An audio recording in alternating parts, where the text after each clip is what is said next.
नमस्कार, news media पर आपका स्वागत है। कांग्रेस सोच रही है कि वो चुनाव जीत गई है। उसके नेता मंत्रालय के सपने देख रहे हैं। कांग्रेस को समझना चाहिए कि जनता खुद इस चुनाव को लड़ रही है, परंतु लड़ाई आसान नहीं है। जीत में कसर रह गई तो ये कांग्रेस के कारण होगा। जनता तो बहुत लड़ चुकी, परंतु 10 साल सत्ता से बाहर रहकर भी कांग्रेस किसी की नहीं सुनी और न ही अपने आप को सुधारने की कोशिश की। ऐसा लगता है शायद 10 साल और बाहर रहना चाहते हैं। देश में मोदी आने के बाद कांग्रेस का लगातार जीत का ग्राफ गिरता जा रहा है। खुद की गलतियों को सुधारने के बजाय मंचों पर सबसे पहले मोदी का नाम लेकर ही भाषण शुरू करते हैं। सत्ता में आने के लिए जमाने का सामना करना होगा। व्यापार हो या फिर राजनीति, आज का युग कंपटीशन का है, एक दूसरे से आगे निकलने की होड़।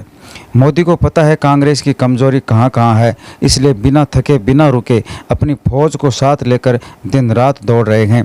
कांग्रेस के बड़े नेता राहुल गांधी भारत को जोड़ने में समय बर्बाद करते रहे, उधर मोदी देश के छोटे से छोटे कार्यकर्ता से मिलकर देश को आगे ले जाने की बात करते रहे।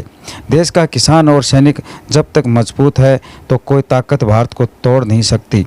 कांग्रेस के नेता ये नहीं कहते कि हम देश के लिए इन योजनाओं पर काम करेंगे, बल्कि हर कांग्रेसी मोदी की बुराई करने में लगे हैं। भाजपा की कोई देश के लिए ज़्यादा फायदेमंद नहीं है। अग्निवीर भर्ती योजना लागू करने से काफ़ी नुकसान हो सकता है।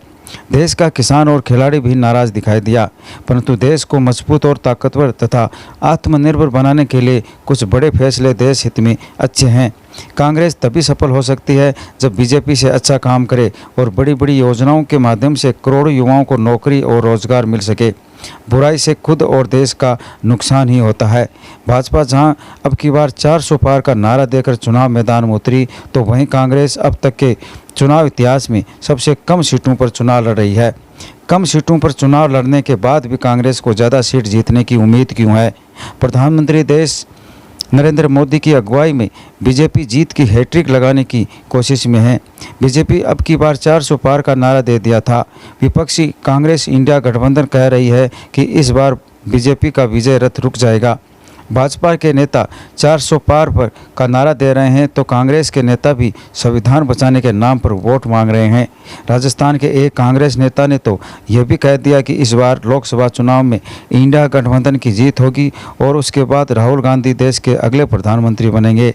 आपको न्यूज़ कैसी लगी कमेंट बॉक्स में लिखकर ज़रूर बताएं। साथ ही चैनल को सब्सक्राइब और लाइक करना ना भूलें।